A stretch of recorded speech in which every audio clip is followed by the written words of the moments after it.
এটা আমার service book, এটা হলো আমার সার্টিফিকেট, এটা হলো আমার সার্টিফিকেট। আমরা এই মুহূর্তে বাংলাদেশ ডিপ্লোমা মেডিকেল অফিসার আমাদের নিজের জগৎ থেকে আমাদের ফিরে দেওয়া হয়।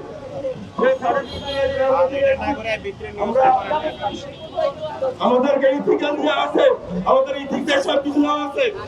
তারপরে এটা দাবি বাংলাদেশ ডিপ্লোমা মেডিকেল অফিসার থেকে আমাদের ট্রেনিং প্রাপ্ত। আমি এই মুহূর্তে এদেরকে আপনাদের সামনেটা পুলিশে উদ্ধার করে দিতে চাই। আমরা এদেরকে জ্বালিয়ে দিতে চাই। আমাদের এই সার্টিফিকেটের কোনো মূল্য নেই। আমরা তো এভাবে বাঁচতে চাই না, আমরা মানুষ রূপে বাঁচতে চাই, আমরা মানুষ রূপে বাঁচতে চাই, আমরা এভাবে বাঁচতে চাই না।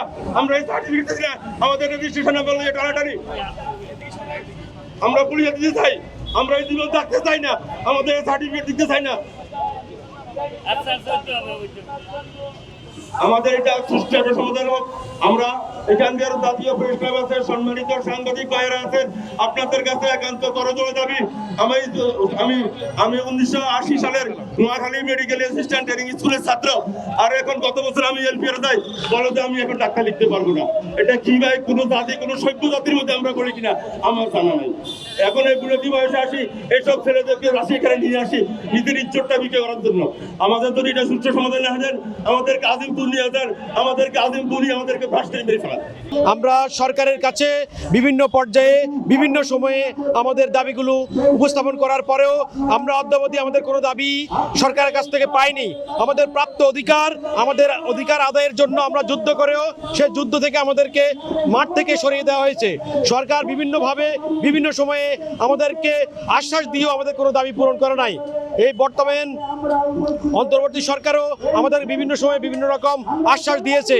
সে আশ্বাসের মধ্যে আমাদের নতুন নিয়োগ, আমাদের চাকরির পদোন্নতি, আমাদের 10ম গ্রেড, এবং আমরা যে একজন চিকিৎসক গ্রামীণ জনপদে যে আমরা চিকিৎসা দিচ্ছি, গ্রামীণ মানুষদেরকে আমরা যে রাতের অন্ধকারে এবং গভীর রাতে যে আমরা চিকিৎসা সেবা দিচ্ছি, সেটা সরকার মানে এবং জানে, তারপর আমাদেরকে স্বীকৃতি দিতে রাজি না।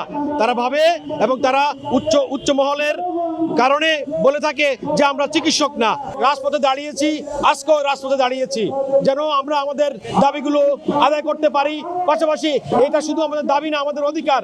আপনারা যারা উচ্চ মহলে আছেন তারা চিন্তা করে দেখেন, আমরা আপনাদের সন্তানের তুল্য, সন্তানের মতো। আপনাদের সন্তানরা যদি তাদের অধিকার নিয়ে বারবার এভাবে রাস্তায় দাঁড়ায়, তাহলে কি আপনারা তাদেরকে অধিকার থেকে বঞ্চিত করতেন? তাদের অধিকার, প্রাপ্ত অধিকার তাদেরকে অবশ্যই দিতেন। বাংলাদেশের বিভিন্ন প্রান্ত থেকে আগত উপসহকারী কমিটি মেডিকেল অফিসার তথা বিএমএফ, ছাত্র সংগঠন, অঙ্গ সংগঠন এবং কেন্দ্রীয় সংগঠন দীর্ঘ 45 বছর ধরে কিন্তু কিছু না পাওয়ার আর্থ নিয়ে এভাবেই আমরা রাজপথে, কখনো দপ্তরে, কখনো সচিবালয়ে আমাদের অধিকার আদায়ের এই যে 45 বছর ধরে আমরা রাজপথে, কখনো দপ্তরে দপ্তরে আমাদের অধিকার আদায়ের জন্য আমরা এই সংগ্রাম চালিয়ে যাচ্ছি। কিন্তু একটি প্রতিক্রিয়াশীল অপগোষ্ঠী আমাদেরকে সমূলে উৎপাদন করতে চায়। এই চিকিৎসা ব্যবস্থাটাকে তারা এককভাবে ম্যানুপলি করতে চায়। আমরা একটু সুসংহত হয়েছি। এই অপশক্তির চক্রান্ত আমরা মোকাবিলা করতে চাই এবং এটি দাঁত ভাঙা জবাব দিতে চাই। আমরা এখানে তরুণের আকাঙ্ক্ষা এবং স্বপ্নের মেলবন্ধন হয়েছে। আমরা জানি এই তরুণ সহ আজকে যে স্বাস্থ্য সংস্কার কমিটিতে আমাদেরকে সমূলে উৎপাদন করার যে প্রক্রিয়া, যে নীল নকশা তারা তৈরি করেছে, আশা করি এই তরুণদের মাধ্যমেই আমাদের দাবি আদায়ে আমরা সচেষ্ট হব। সম্মানিত সুধীমণ্ডলী, কমিশনকে জানাই দিতে চাই, বাংলাদেশে ডিপ্লোমা চিকিৎসক যে জাতি আপনার স্বাধীনতার পরবর্তী সময়ে গ্রামীণ জনসাধারণের সেবার জন্য তৈরি হয়েছিল, সেই জাতি এখনো ফুরিয়ে যায়নি।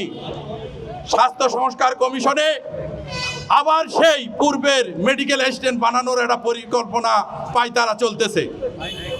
এই পায়তারা থেকে আমরা কোনোভাবেই বাংলাদেশের গ্রাম বাংলার ৮০% জনগণকে নিয়ে আমরা প্রতিরোধ করে তুলব।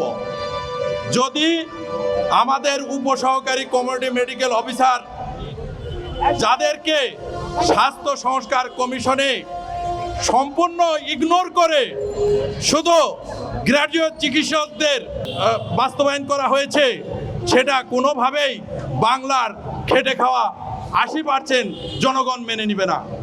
আমরা ডিপ্লোমা চিকিৎসকরা এই খেটে খাওয়া মানুষদের পাশে আছি এবং তাদেরকে নিয়েই এই স্বাস্থ্য সংস্কার কমিশনকে আমরা প্রতিহত করব।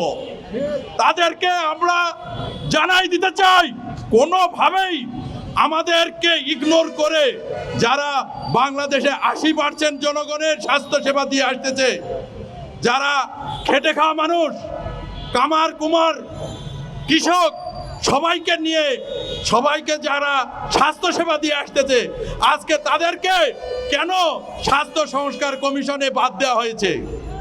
তাদেরকে বাংলাদেশের স্বাস্থ্য সেবার মধ্যে আনাই হয়নি। এ কি ধরনের বাংলাদেশ?